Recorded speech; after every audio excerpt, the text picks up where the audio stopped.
Welcome to my presentation on the importance of a parent's involvement with the success of young beginners, ages 4 to 7. I would like to share my thoughts with you regarding this rather neglected part of music lessons. Parents often remind me of the stage crew without which productions wouldn't be possible. They are the unsung heroes behind the scenes who make things happen. I am thankful for the dedicated parents who often make sacrifices so that their children can enjoy the privilege of music lessons.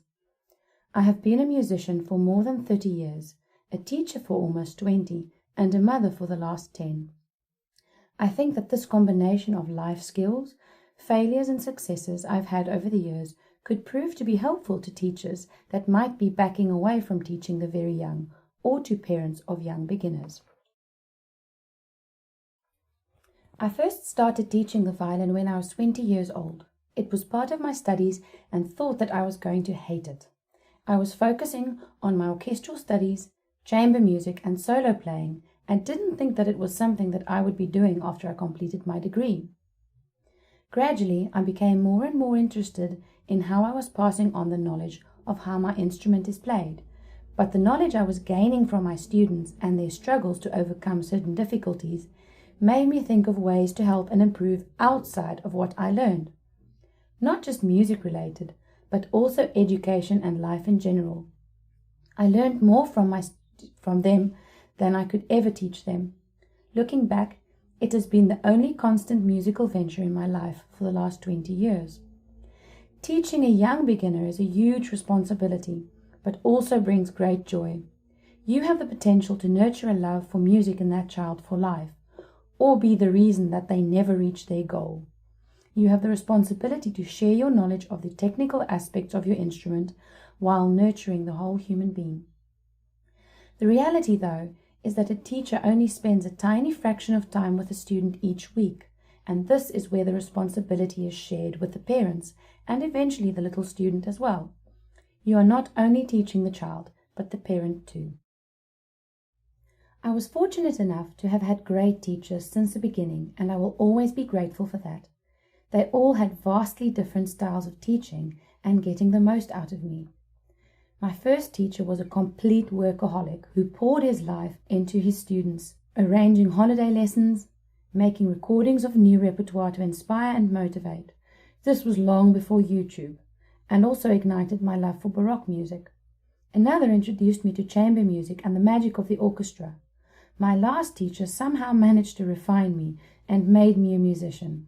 I am eternally grateful to them all. With my background in Suzuki teaching, I would consider a young beginner between the ages of 4 and 7, where in a more traditional school setup, they rarely start before grade 1. The big difference is that a 4-year-old would most likely not have had much contact with adults, one-on-one, outside of the family circle, and they are generally not yet able to read or write. This is where a parent becomes crucially important as a facilitator. Before starting lessons, parents need to be made aware of the commitment they are making. This is the responsibility of the teacher. This is a long-term investment. What you put in now makes all the difference later. If instant success is what you're after, I would reconsider starting lessons. There is an enormous amount of physical, mental, and emotional information that needs to be processed before mastering any instrument. It won't happen overnight. Children of this age are extremely vulnerable. They could be shy, unable to regulate their emotions properly, and struggle to keep their focus, but often surprise us with what they are able to achieve. They absorb information like sponges. They develop physical and mental ability very quickly. It is the responsibility of teacher and parent together to guide the student so that they gradually learn to accomplish these tasks on their own. It takes practice to practice. Their success later is based on the foundations you lay early on. A little bit of practice each day goes a long way. 10 minutes 6 times a week is much better than 60 minutes once a week. Have a daily practice schedule right from the start. Life happens and sometimes it is impossible to fit in, but try to stick with it. Make practice times enjoyable. Be in the same room, pay attention to the details, compliment them on a job well done, put away the phone, switch off the TV, and be present. Repetition is key and they really don't mind. Think of the cartoons they like to watch, their favorite song, or a book that they want to read all the time. This is exactly how they learn.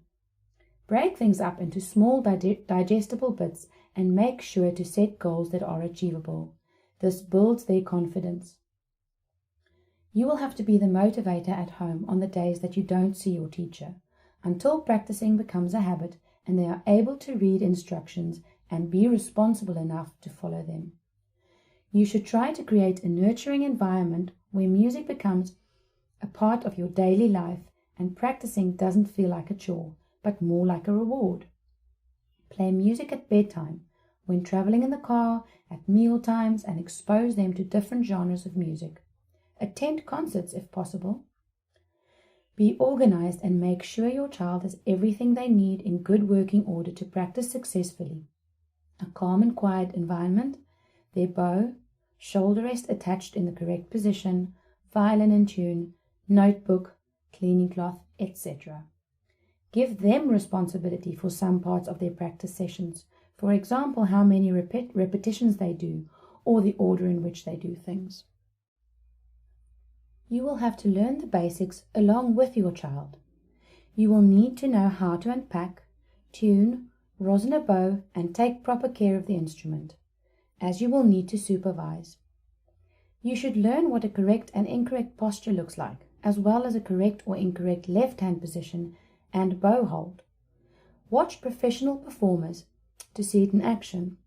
Learn to distinguish between good and bad performances with regards to technique, tone, intonation, and timing. If at all possible, go to a few lessons with your child's teacher before they start, so that you are a step ahead. They cannot remember all the information.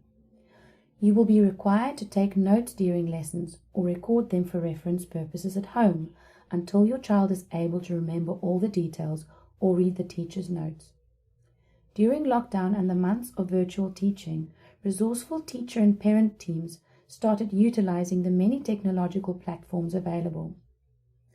I feel that this will become a big part of helping teachers and parents bridge gaps and could become a solution when parents are not able to attend lessons each week or in a school or community setting.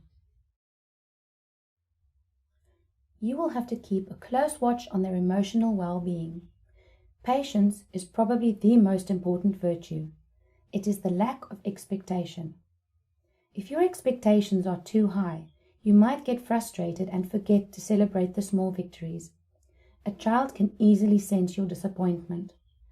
There will most definitely be frustrations and challenges to deal with at home that the teacher does not deal with, as you have a history with your unique little person and just have to work through daily life together. You will need to be firm, gentle, and clear with instructions, and use the same terminology as your teacher to avoid confusion. Otherwise, you might be challenged with, "But that's not what my teacher said." I know. In the end, perfection isn't required, but your constant presence is very important. Dr. Suzuki said, "Musical ability is not an inborn talent, but an ability which can be developed. Any child who is properly trained can develop musical ability, just as all children can develop the ability to speak their mother tongue. The potential of every child is unlimited."